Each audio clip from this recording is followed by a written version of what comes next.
Hej, idag ska vi repetera tidsprepositioner i svenska. Today we're going to explore and repeat more about time prepositions in Swedish through some mistakes.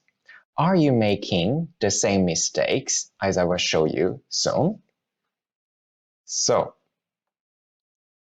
vanliga fel 1.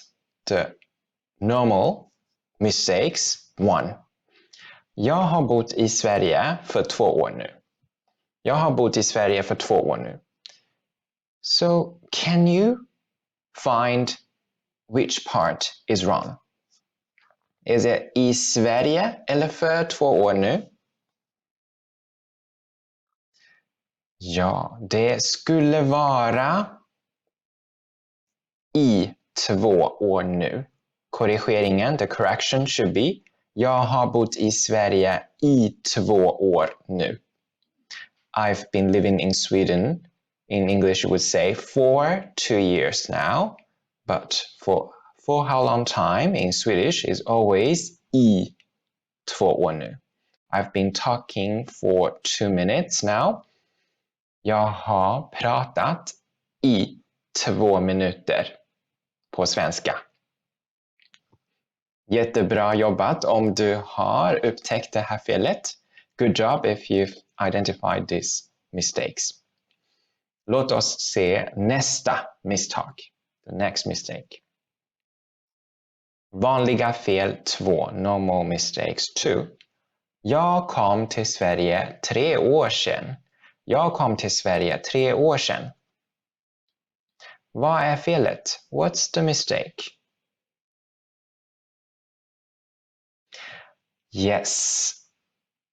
Du ska egentligen säga jag kom till Sverige för 3 år sedan. Jag kom till Sverige för 3 år sedan. Så glöm inte för. Don't forget för. So in English you have one word to say this. I came to Sweden 3 years ago. Ago is the single word you use to say, okay, it has passed 3 years. But in Swedish there are 2 words. The combination för sedan makes ago in Swedish. Jag kom till Sverige för 3 år sedan. But don't forget, in spoken language, we almost never say sedan in this case. We always say för 3 år sedan. För 3 år sedan. So you take da away, sedan. And S after R is pronounced sh. It's not S anymore. So only after R you pronounce sh. Har du identifierat felet? Have you identified the mistake? Congratulations if you did. Nästa felet, 3. Vanliga fel 3. Vad gjorde du förra måndagen? Vad gjorde du förra måndagen? It seems quite logical if we translate it back to English. What have you done or what did you do last Monday? Men du kan inte säga det på svenska. Du måste säga vad gjorde du i måndags?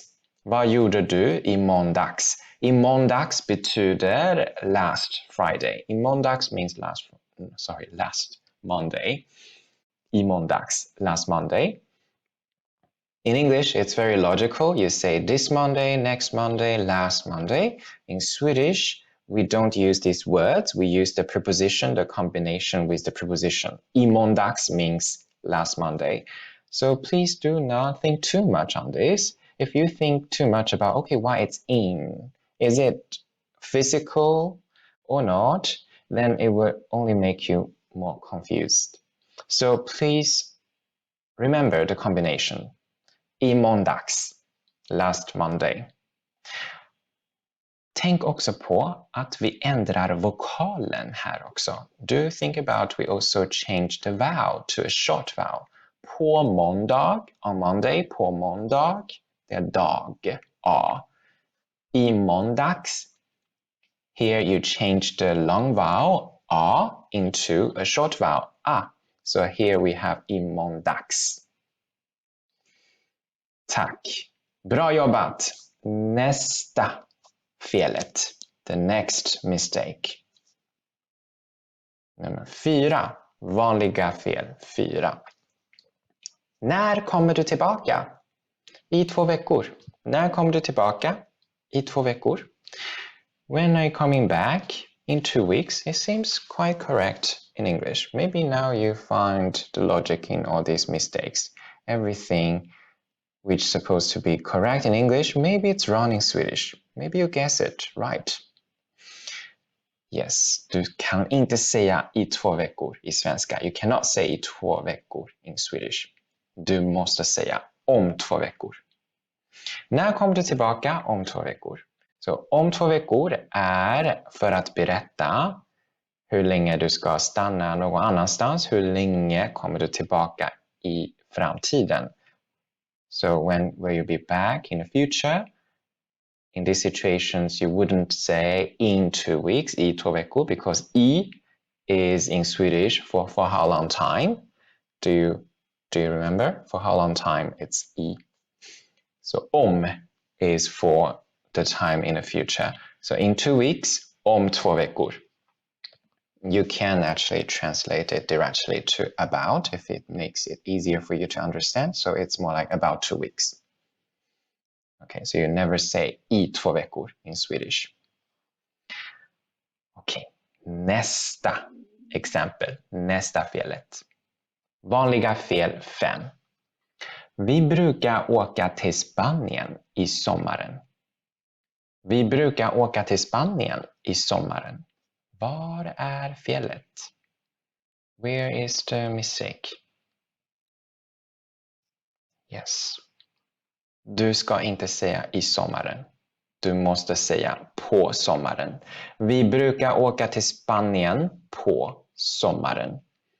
We usually travel to Spain. In English you would say yes, in the summer. Men på svenska, på sommaren. På sommaren är för vana. It is for a habit. Then you say på sommaren. This summer in Swedish would be i sommar. Last summer would be i somras. Okej, nu tror jag att vi är klara med alla exempel. Now I think we are almost finished with all our examples, and maybe you get more confused. How should we learn prepositions in Swedish? It seems quite unlogical. Well, actually there are some logic in it, but the logic is not the same in Swedish as in English. So here are some tips from me to you if you want to improve your preposition in Swedish.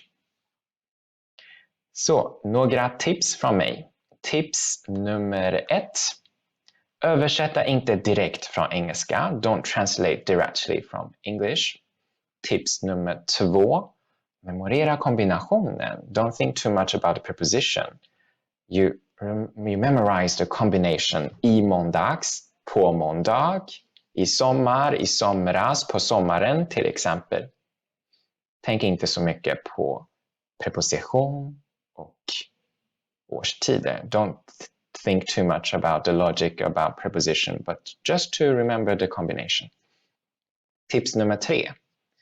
Repetera. Vi måste prata mera för att vi kan använda dem. So it is usually very normal that you are relying too much on English. Maybe it's English words all filled with your head when you try to speak Swedish. This is the crucial moment you need to reverse the process of your mind to make Swedish your first choice. So to repeat a good structure, for example, jag ska träffa min kompis på måndag. På måndag. Repeat and repeat. Jag ska göra bla bla bla på måndag. Jag ska göra det på måndag. So the tenses is correct. Ska, the future tense. På måndag, yes, it's the future. If it's the past tense, i måndags. Vad har du gjort i måndags? Vad gjorde du i måndags? So remember the combination. Don't try to think too much on English first and then translate back.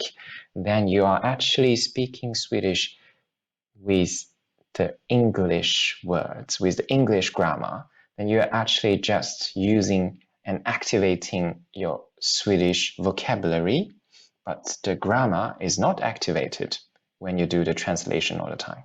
So that's something I would not recommend you to do, and to try to repeat more in Swedish, and then I'm sure you will master this.